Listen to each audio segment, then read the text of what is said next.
Hi, friends. Welcome to Iron Sharpens Iron. Today, we are doing a special segment for the wonderful women in our lives, these special mothers and mother figures. And the quote we want to start with today is all that I am or ever hope to be, I owe to my angel mother, Mm-hmm. said by Abraham Lincoln.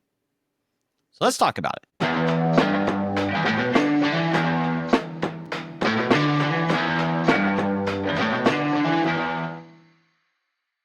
All right, welcome back to Iron Sharpens Iron, friends. Today we pay homage to the special women in our lives. And Solo and I truly wanted to take a moment and just honor and pay tribute to all of the mothers, the future mothers, and as well as those who through no fault of their own have not been blessed with children of their own, but nonetheless are still wonderful mother figures to all those around them. Right. Because motherhood at the end of the day is not a biological thing, right? It's not a splitting of your chromosomes and passing it down as much as it is a nurture, a person, the figurehead, somebody that embodies that love, embodies that care, embodies that sense of protection and safety. So you don't have to necessarily have genetic biological kids of your own to be a fantastic mother. And in fact, I've known many women that are some of the best mothers that don't have any biological children. Yeah.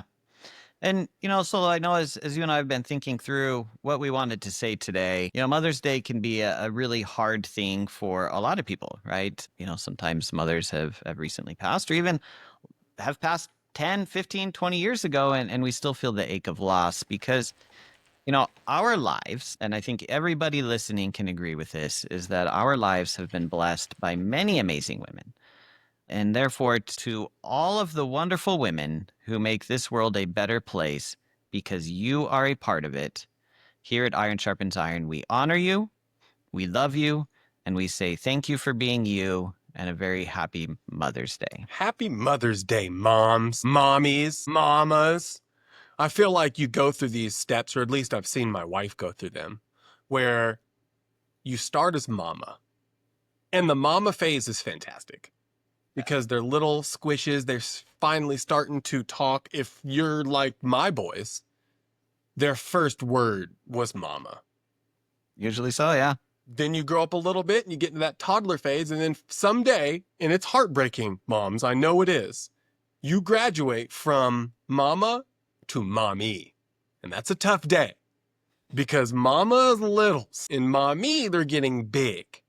And I don't even want to know. I got ice cream stocked up in the freezer, chocolate, Snuggies, all kinds of stuff for the day that my wife graduates to mom, because that's going to be a rough That's going day. to be a It's rough going to be a day, rough yeah. day. Oh, that's fun. Now you're sending me down memory lane because Mm-hmm. my kids are older than yours, and we've got one that's graduating in a couple of years, and it's fun. He's still, and I'm kind of outing him right now, so hopefully he doesn't get angry at me for saying this, but he still sometimes does the mama thing, and he knows exactly how to pull on those heartstrings for mom. It Yeah, hits hard. Salesperson, I love it. yeah, he's got the sales. That's fun.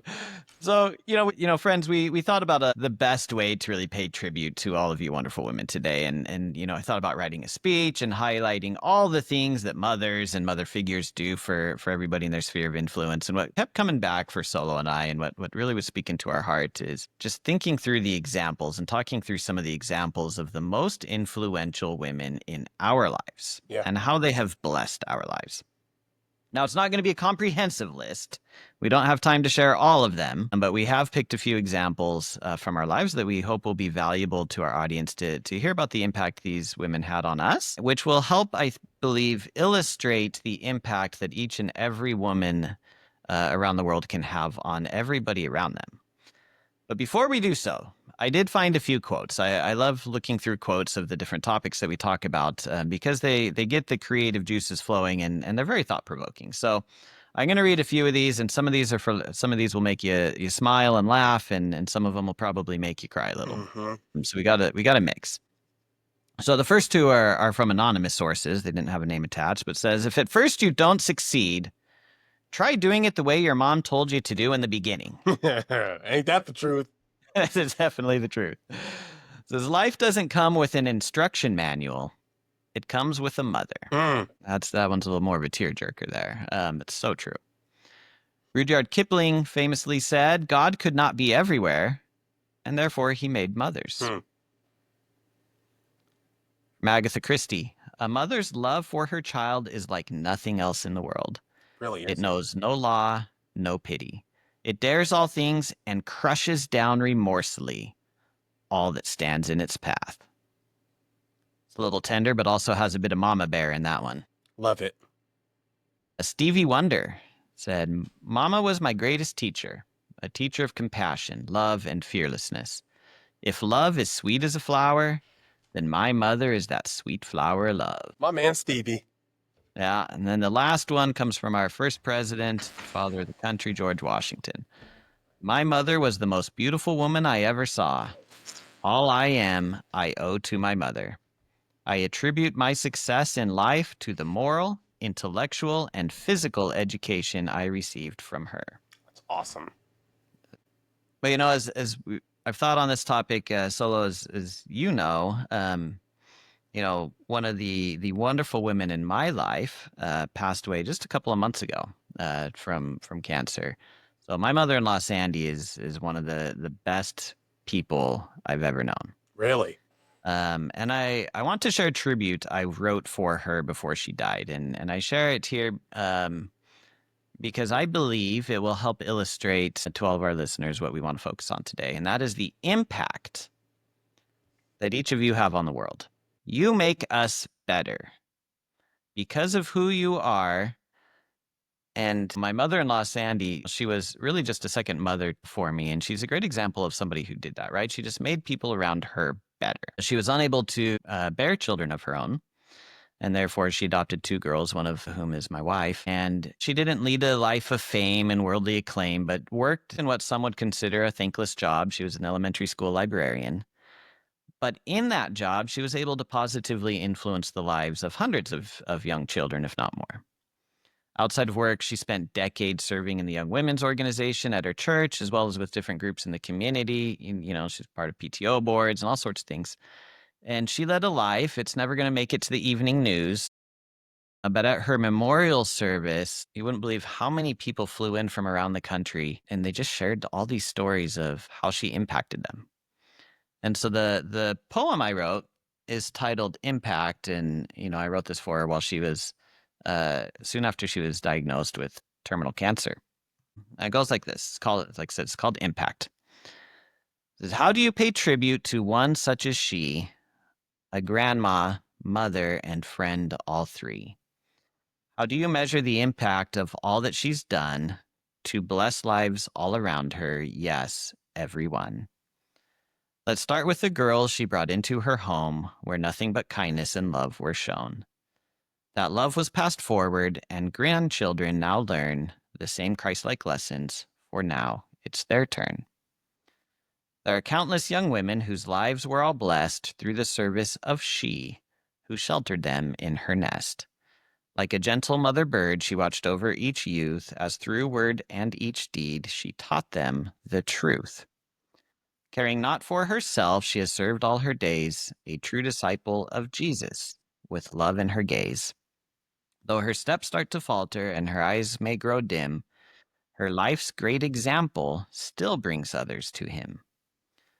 For one thing is certain, I know it is so, through each life she's touched, her impact does grow. And though soon she will go and her Savior she'll see, these words will await her. Well done. Find rest now with me. It's beautiful, bro. It's, the ladies who are listening, the impact of your lives, you may never see it all. If you, the analogy I use is if you could watch the video of your life and pop in that second disc. I know everybody's streaming now, but if you think back to when we all bought DVDs still. Yeah, back in the day. Back in the day, there was always a second disc that would come with it, and it was the special features. And if each of you could pop in that special features disc and see the behind the scenes footage of what happened in your life, you would be amazed at all the lives that you have touched and the examples you have set or examples that you still set are so needed today. So, mothers to be, mother figures, women around the world, we honor you and thank you for being you. I feel like I really love the fact that you and I both agreed that instead of, celebrating the Mother Teresas of the world, right? Like the women who've done impactful things, because to be perfectly honest, literally none of us would be here without you women. Like you made all the babies, all the babies. So humans would have died out a long time ago. And you know what? We took part, right? But ours was more of the fun part, you know? You all did the hard part. And I'm really glad that we really focused in on the unsung heroes, the unsung women, like the folks that affected us. My mom, your mother-in-law, my grandmother, my wife, your wife, those Mhm. unsung heroes, because I feel like the biggest reason why mothers are so incredible is because of their just daily sacrifice that goes unsung. Like no one's going to give you a parade for waking up in the middle of the night and changing a baby's diaper. No one's going to pat you on the back for getting up and cooking the kids breakfast day in and day out so they have the nutrition that they need. No one feels the pain that you feel as a mother with grown children, knowing that your kids are off in the world making a difference, flying to the moon, starting companies, nonprofits, having children of their own and families. And all too Mhm. often, for those, I would say poor souls, the kids are just off doing their own thing. And the pain that is looking through your picture album and your picture book of wishing and hoping and, remembering and reminiscing the little squish that was that first, that little squish is just rough. And no one celebrates you for that. But we want to celebrate you for that. Like, we love you. We thank you. My first memory was of my mom. First one. I can remember this like it was yesterday, and it's weird because I do not have the best memory. Ask my wife. It's my earliest memory, and it became my earliest sense of love and what I feel safety. Like I felt safe, I felt loved, and I felt appreciated. I feel like my mom was my first encourager. Yeah. I remember when I was young, my sister was the star athlete. She was fantastic at gymnastics, and she was going to go to the Olympics even so. So in my mind, to be perfectly honest, I felt very insecure around her because she was better than me in so many ways.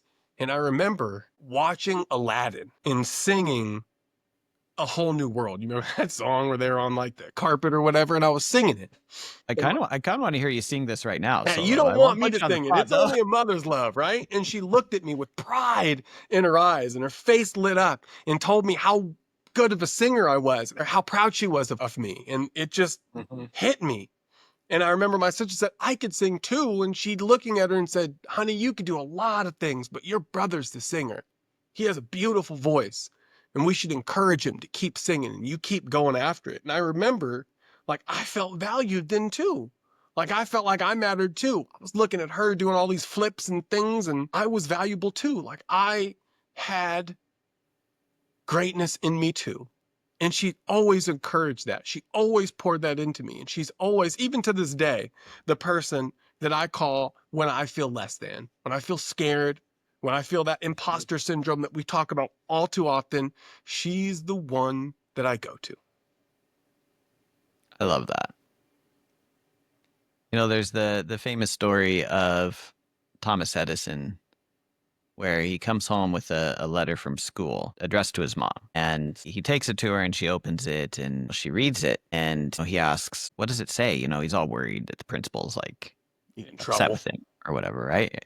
And she says, oh, they're saying that you are so smart and you're such a genius and you have all this potential and they just can't handle it and you're too good for the school, in essence is what she says. And years later, as his mom passes and he's going through stuff and he finds this letter and somehow it's still there and he reads it and this after he's all grown and famous and the famous inventor and the letter says, hey, your son's failing, he's got all these problems, we can't help him, Dang. he's not good enough, we can't help him. And whether that story is true or not, I don't know, but I believe it.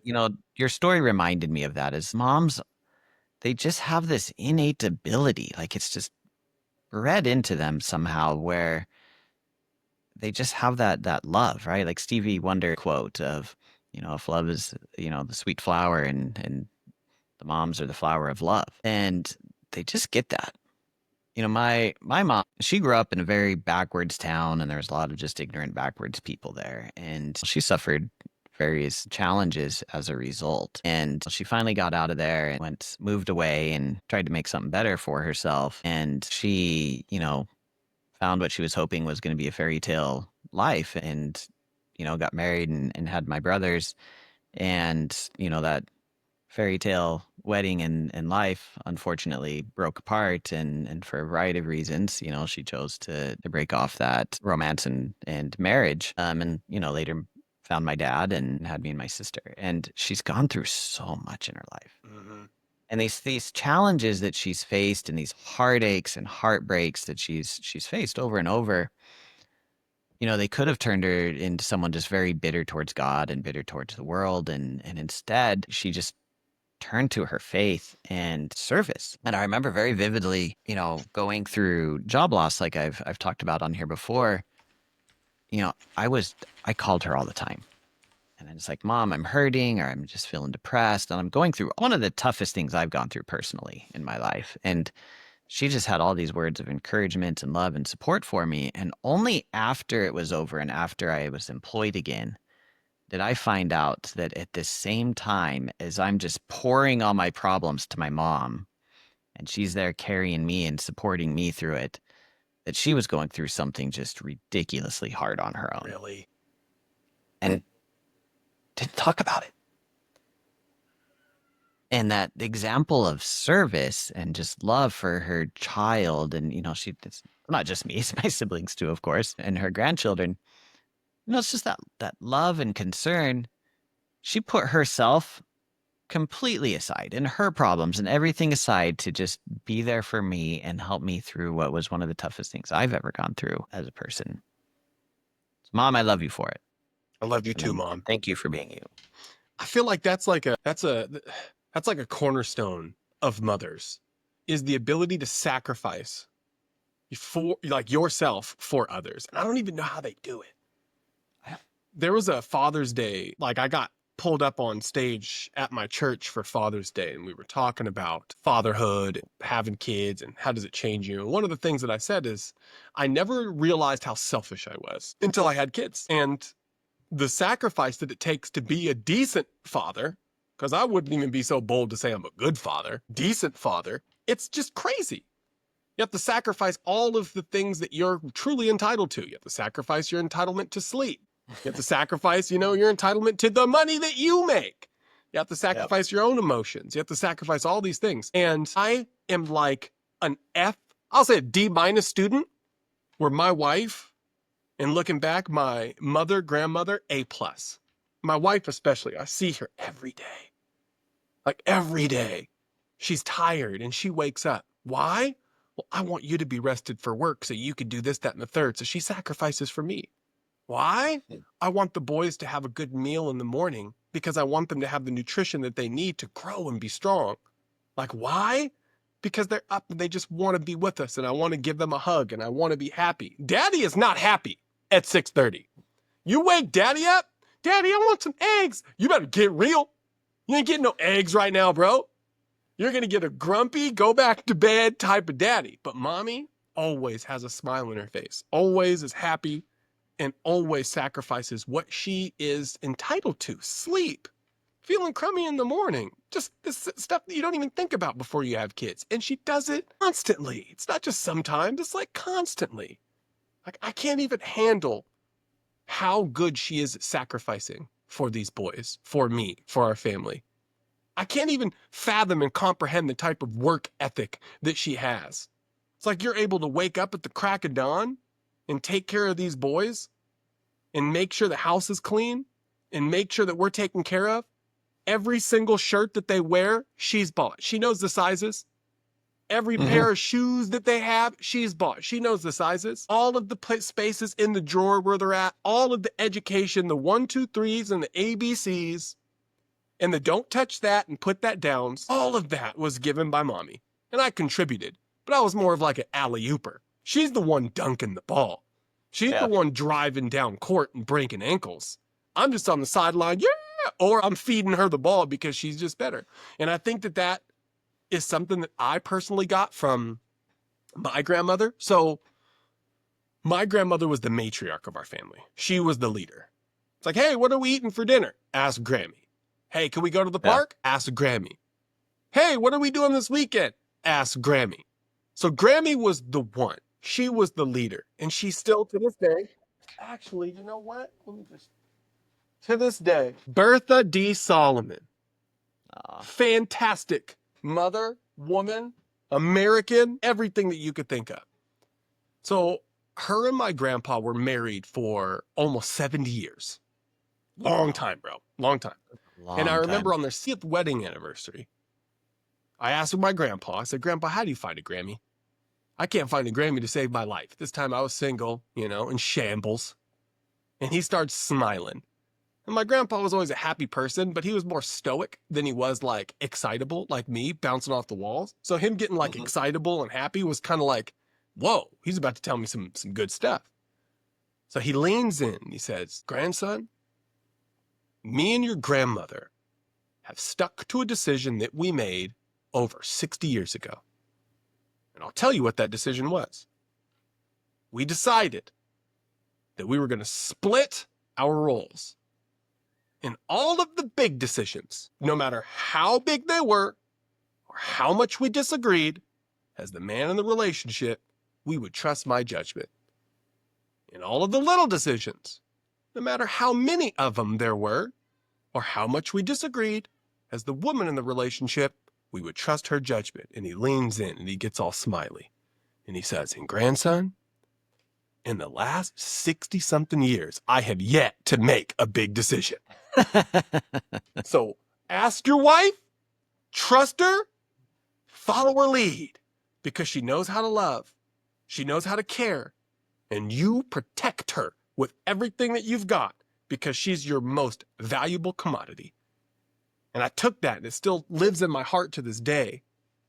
So I know there's a lot of, there's biblical references to the man leads the family, right? There's societal influences that say, like, as the man, you're going to. But to Mhm. me, honestly, there's a certain wisdom and beauty in what he said. That you trust your wife, you trust your partner, you trust her with the day to day, and you protect her, and you provide, and you preside over the family. But you trust her judgment, and you trust her heart. And that's what I've done, and it's worked out good for me, man. It's worked out real good for me. That's great. That reminds me of New Testament, right? Savior talks about man and woman coming together and it says, and you shall cleave unto her and none else, right? Mm, And cleave, a lot of times we think is separate, right? yeah. You're cleaving it asunder. Like you got the sword, you're swinging it and chopping people in half. But in this sense, it is to just bind yourself together. And so I've always taken the approach of a partnership, right? Because I mean, in our household, we're outnumbered. Oh, There's yeah. there's three of the kids. I mean, they've got us surrounded, and we can only keep eyes on two of them at a time. So we are outnumbered. But I love that advice that your grandfather shared. It makes me laugh. But the I the other thing that I think of as you were saying is he's his advice of protect her and take care of her and honor and just treat her the best that you can. I think of when, our boy JC, Jesus is on the cross and what is like the last thing that he made sure was taken care of before he died is he looked down at John and he said and looked down at his mother Mary and he said, "Son, behold your mother, mother, behold your son." And he made sure his mom was taken care of. That's so cool. It's so powerful, right? You're right. Society has warped views on a whole lot of things. And in different parts of the world, women are still not treated very well. And media in general, they're kind of portrayed as just objects of desire and different things. But you go back to what the truths we find in scripture, none of that's in there. To honor and respect and Mm-mm. cherish them. Because why? Like the things we're talking about of how the goodness that women bring to the world. Yeah. And I think a lot of the times, I don't know when this happened, but at least in the West, in our Western culture, we tie value to your ability to make money. Like, when did becoming Mhm. rich and wealthy and buying things become like the epitome of success? I didn't sign Yep. up for that. But even me who hasn't signed up for it, I want the Ferrari too. I want the nice car like that. Sounds nice. But to You be, got that already, Solo. hey, I'm trying to be like you one We've day. established that. Okay. That said, because of our warped view of what success looks like, this, cookie cutter canned version of success, you look at things like being a librarian and you say, I didn't climb to the top. You look at things like being a stay at home mom and be like, not really providing, not really pushing. And it's just so backwards. So backwards. I would 100% rather do my what seemingly seems successful, high income earning, power and influence having, super, integrated into society and just influential job 100% of the time than be a stay at home dad, because it would be hard. When my wife like goes out of town and I have these two boys for like a day, I'm in shambles. I can't keep it all together. I can't balance it. The house is a mess. I'm just zonking them out with TV. There's zombies, and when they're not looking at it, they're jumping over the wall. They're jumping off the walls. Like, it is a true nightmare. In her ability to just do that every day, in and out, without any paycheck, without any kudos besides me. The boys aren't, when they are. I mean, you're a good mommy, and it tears her up, right? It like just fills her whole heart up. But it's like she's not getting any type of check for that. She's not getting any type of societal recognition for that. She does it and it's unsung. So I feel like because of our weird, warped vision of success, mothers don't feel like they're as valuable as they should feel. Oh. And they're literally the most valuable thing on the planet. The only thing that's kept society afloat is good mothers. Good mothers that sacrifice themselves for the family, for the group, for their kids. And they don't get any props for it. So I would just like to say, babe, mom, Grammy, thank you. Props to you for all the sacrifice, for all the love, for everything that you've poured into me, because I couldn't do anything. I wouldn't be anything without your sacrifice, your love, and what you poured into me.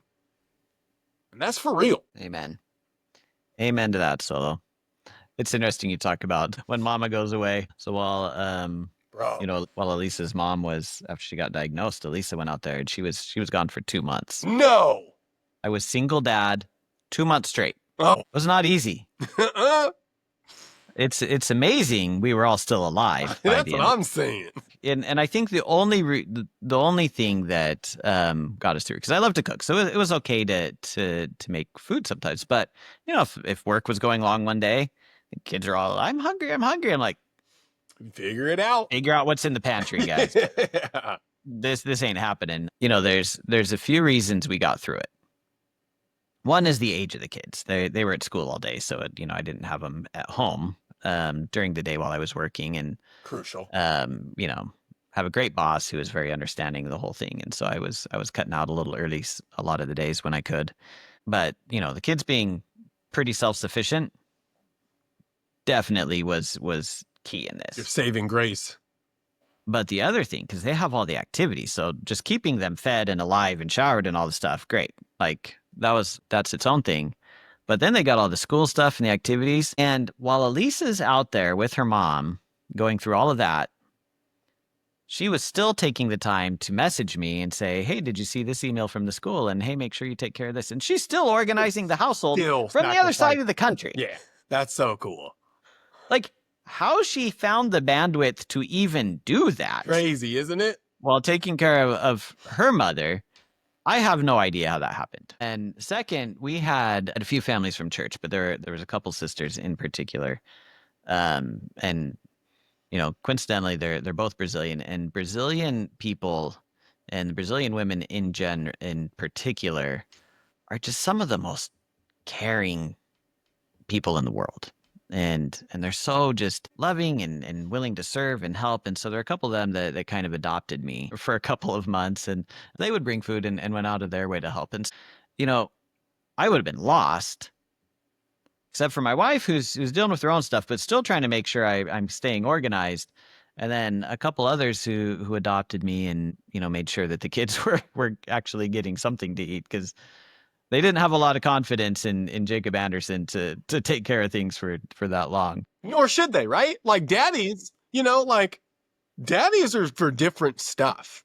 And daddies are in shambles if they're asked to do mommy stuff. Because Yeah. mommy stuff is way harder than daddy stuff. Way harder than daddy stuff.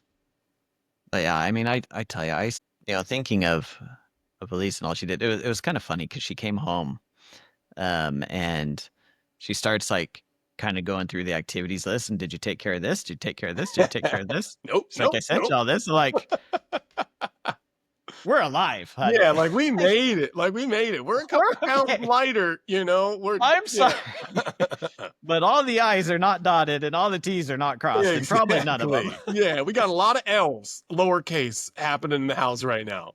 But she's amazing. She remembers like everybody's birthday. I barely remember my own birthday. I'm doing really well to remember that it's Mother's Day on Sunday. I didn't even know that I turned 40 this last year. I thought it was 38 still. My wife had to tell me, no, you're turning 40. I'm like, what? And she enjoyed that, I guarantee it. But yeah, I tell you, I struck gold. Like the organization and all stuff is just a skill that she has. She'd be a phenomenal like assistant to a CEO. Oh, But we made the decision very early in our marriage because all she's ever wanted to do is be a mom. mm. I mean, her degree in college is early childhood development. Oh, that's super So cool. it's amazing. It's what she's wanted to do since she was young.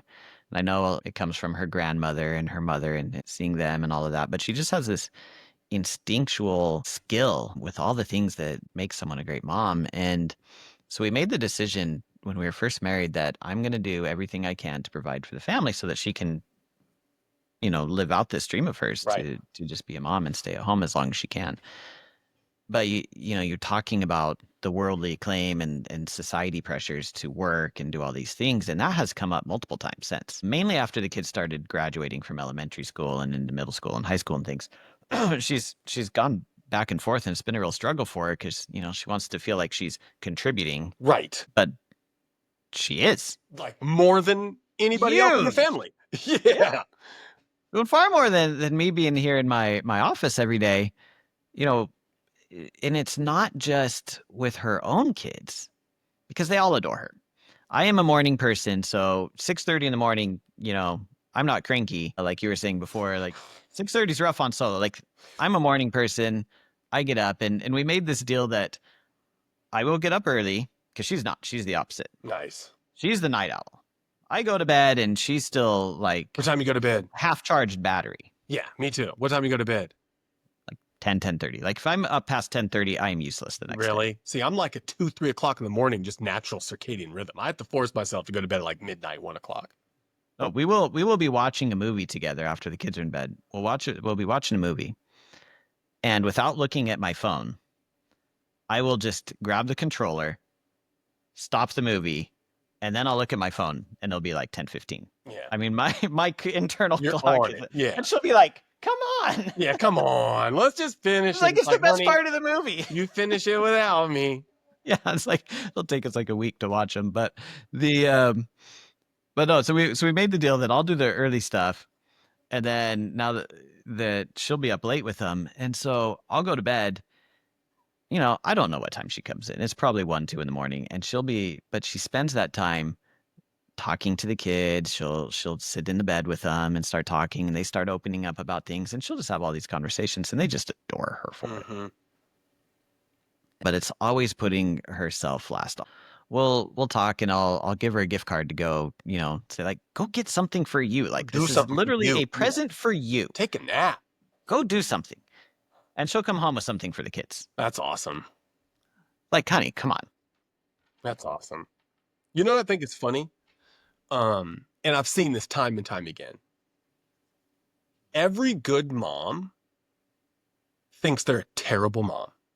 Yeah, that's true. Every good mom thinks that they're not doing enough, thinks that they're not contributing enough, thinks that they're screwing up their kids. And it's just so not true. And every bad mom, because let's just be real, being good at momming is hard. And Hmm. not every person is a good mom. I've seen some bad ones out there. But every what I would consider bad mom thinks they're fantastic. They're killing it. They're dominating. They're contributing more. They're the best. And I feel like that weird sense of I'm not doing enough. I need to do better. I need to contribute more. And that, like, I don't know, just this lower sense of self-worth is probably perpetuated by this weird acclaim that we give, people that make a lot of money and contribute, so much to the family. But I also think it's probably like a biological thing, right? It probably feeds into that ability to sacrifice. You're going to sacrifice because you think that you should be doing more. You're going to sacrifice because you're honestly, in your heart of hearts, looking at a 2-year-old that knows nothing, has no, track record of success or awesome, and saying, that little guy, that little thing is better than I am. And it's my job to take care of them and to pour into them and to love them, because one day you're going to be the best person that anyone has ever met. And I just think that that's beautiful. And I just want to talk to all the moms out there that don't think that you're a good mom. That is proof that you're a good mom. And all you moms out there that think that you're a rock star, I don't know what to tell you. But in my experience, the greatest moms just don't see it. They can't see it in themselves. And that's what we're here for, to see it for you. Because a lot of the time, I don't think that I'm worth the hill of beans either. And every single time, it's the great moms, my mom, my wife, my grandmother, who see it in me and say, you're fantastic. You're this, you're that. And to your point, or to our point earlier, the encouragers, the first encouragers that we ever had were our mothers. So thank you for doing it to us and for us. And I would like to return that favor and say, you are great moms, even if you don't feel like it, especially if you don't feel like it. Well said. It truly is. Like, people in general are so hard on themselves, but moms, they really are They really so are. bad. I mean, they just so hard on themselves. And I see it with my wife as well. She's constantly thinking she's failing at some aspect of motherhood. And, unfortunately for her, she really has 4 children, because she has the 3 that she and I had together, and then she has me, and Yeah, I'm just a exactly. Yeah. large child. Because we're So children too. she's having to raise me half the time, and I love you for it, babe. You're wonderful. I want to share one last example from my life, and this goes to the mother figures. So Mm. those of you who have, for whatever reason, either desired to have kids and haven't been able to, or have not yet, or have no desire to have kids of your own, either way, recognize, ladies, that you are wonderful mother figures and you still have an amazing influence. Mm-hmm. So when I was a missionary in Brazil, there was this woman, Fatima was her name, and she was super poor. And she was a single mom. She had a high school age daughter and a couple of young boys. And single mom, really, really poor. And we would visit with her, and we were teaching some of her kids, and we'd teach her, Bible study and lessons and things. And she was so good and just so loving as a person, that when she found out that we weren't always being fed, because as missionaries, we relied on the community and primarily the members of the congregation Yeah, in the the area charity of to the feed group. us. Yeah, so they would feed us lunch or dinner. And she found out that we didn't always have mealtime with people. They weren't always signing up. And she was so upset by that. Was she? And so she took us one day, and we're walking home, and she sees us walking home. She's like, aren't you eating? Like, and we're like, no, we're just gonna go grab something from the store or whatever. And she's like, absolutely not. She's like, you're out here representing Jesus and trying to do his work. She's like, I'm gonna take care of you. And we're like, Fatima, But you you have nothing. barely have Yeah. enough to feed your own kids. Yeah. She's like, nope, come in. And so she comes in and she cooks us a big old lunch, and of her own meager rations provides this very simple meal to make sure that we weren't going hungry that That's day. so cool. And the impact, she had, like, I remember this 20 years later. Like, I can see it clearly just sitting at her table, and it's just very meager fare. I mean, we weren't having steak by any means. And but giving of the very little she had, it's like the widow's mite, the story of the widow's mite in the Bible. You know, everybody else is pouring all this stuff into the temple treasury, and she pulls out like 2 pennies essentially and throws them in, and it's recognized. But that's the type of thing that women, like, they do every day, Every and it day. goes unnoticed. But you're making the world a better place. And so ladies, and honey, you're first on this list for me. Don't ever put yourselves down. The impact you have on the world, you won't see all of that in your lifetime. Again, it's so much of it goes unnoticed, it goes unrecognized, but you do so much, and the world is better for you and the things you do every day. And Solo and I here at Iron Sharpens Iron, we honor you, we salute you on this your very special day. Thank you for everything that you do. Love you all. Love you all. And I will just say the last thing. I think it's to your point. It's that sacrifice. It's that sacrificial spirit that I think mothers just have in general.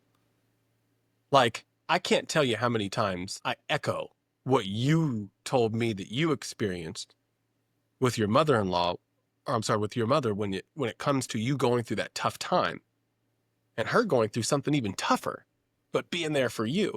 I'll come out of my office hemming and hawing, and my wife, who we have littles, 4 and almost 2, and terrible 2 started early. It's a tough age. Yeah. And she's, you could tell, you could just see it on her face that she's had one of them days. But she smiles and hugs me and encourages me and talks me down. And I go back to my own little, office cave, and she goes back, fighting dragons and taming lions, right? My mom, same thing. I know, like I know, like I know, some of the things that my mom has been going through and is going through, I wouldn't wish upon my worst enemy. But every time, 100 times out of 100, not 99 out of 100, not 99.999% of the time, 100%. When I call her and I need to be lifted up, encouraged, poured into, it doesn't matter if she's bone dry. She'll find a way to pour into me. And I just think that it's incredible. Like, I just want to thank God for it. Because without my mom, without my wife, without my grandma leading our family and showing what true leadership really was and pouring in the lessons that I've learned to this day, my grandmother, one of her lessons was always leave it better. And I'm passing that down to my son. We were in the closet, and he likes to get ready with daddy. He picks the tie out himself. He works out with me in the mornings. We're, pretty tight in the AM, unless it's 6:30. And then I'll Unless rip it's your face 6:30, off, yeah. son. Okay, get out of my face. That said, we were in the closet, and there was a tie on the ground. I said, remember, bud, always leave it better. And he goes, always leave it better. There's a tie there. I could throw it on the tie rack. And he grabs it and he throws it. Totally misses. I mean, he's 4, right? And I was like, great job. Always leave it better. And we were walking out, and he's like, Daddy. And I'm like, what's up? There's a sock on the ground. I could leave it better. Picks it up and booms it. And like those lessons passed down by generation come from mothers. You know what I mean? And I just want to thank Grammy for that, because my son's a better son because she was a fantastic mother.